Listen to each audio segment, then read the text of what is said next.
mahasiswa RPL S1 Keperawatan Universitas Budi Waluyo Semarang. Saat ini saya bekerja di RSUD Dr. Haji Yusuf SK dan ditempatkan di ruang ICU.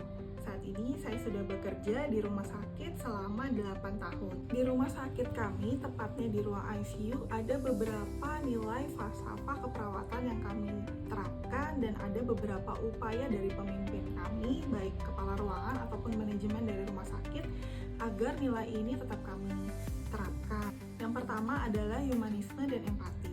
Perawat ICU sendiri secara konsisten menunjukkan perhatian, penghargaan terhadap martabat pasien dan sensitivitas terhadap kondisi keluarga yang sedang berada dalam kondisi kritis. Upaya dari pimpinan kami sendiri agar nilai ini tetap terjaga, yang pertama adalah mengadakan briefing sebelum dinas, yang kedua adalah menyediakan pelatihan komunikasi terapeutik. Lalu adalah supervisi rutin terkait cara perawat memberikan edukasi dan dukungan emosional kepada keluarga pasien. Yang keempat adalah menerapkan patient and family centered care. Yang kedua adalah keselamatan pasien ataupun patient safety. Perawat bekerja dengan prinsip ketelitian yang tinggi, verifikasi obat, prosedur hand hygiene, dan pelaksanaan SOP yang ketat. Upaya dari pemimpin itu sendiri, yang pertama adalah penerapan audit kepatuhan SOP. Lalu selanjutnya adalah pelatihan rutin mengenai manajemen risiko, code blue, dan penanganan pasien kritis. Yang ketiga adalah penyediaan checklist harian mengenai ventilator care. Lalu yang keempat adalah mendorong pelaporan insiden dan near-miss tanpa budaya saling menyalahkan. Nilai falsafah yang ketiga yang kami terapkan adalah akuntabilitas atau keunggulan profesional.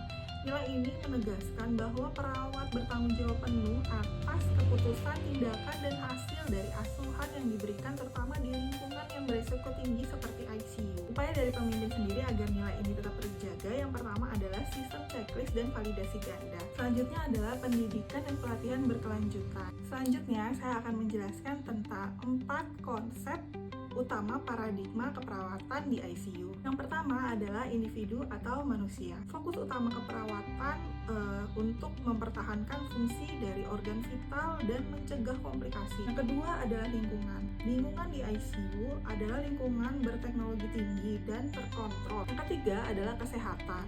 Fokus perawat ICU adalah stabilisasi, pemulihan fungsi organ, serta pencegahan komplikasi. Yang keempat adalah keperawatan. Praktek keperawatan mencakup critical thinking, evidence-based practice, dan patient safety. Selanjutnya, saya akan menjelaskan terkait dengan identifikasi teori keperawatan berdasarkan tingkat abstraksinya yang paling sering digunakan di ruangan ICU.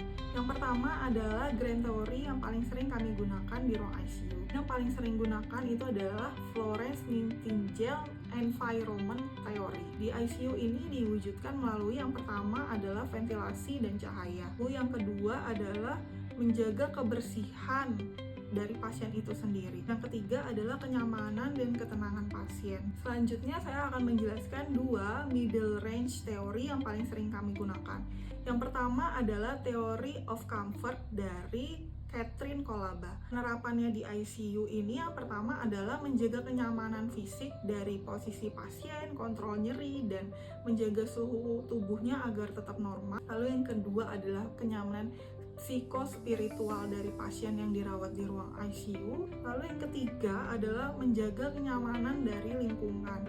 Yang kedua adalah self-care teori dari orang. Penerapannya di ICU, perawat semua yang membantu dalam perawatan dirinya secara total care. Lalu yang kedua adalah perawat mensubstitusi kebutuhan perawatan pasien.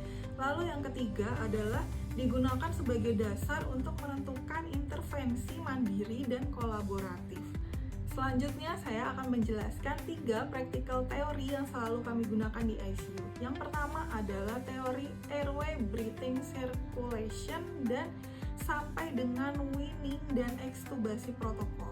Lalu yang kedua adalah pain management theory atau prosedur pengkajian dan intervensi nyeri. Yang ketiga adalah praktek harian untuk mencegah VAP. Di sini kami mengobservasi dengan menggunakan VAP bandel. Baik, mungkin itu saja yang saya sampaikan. Terima kasih atas perhatiannya. Wassalamualaikum warahmatullahi wabarakatuh.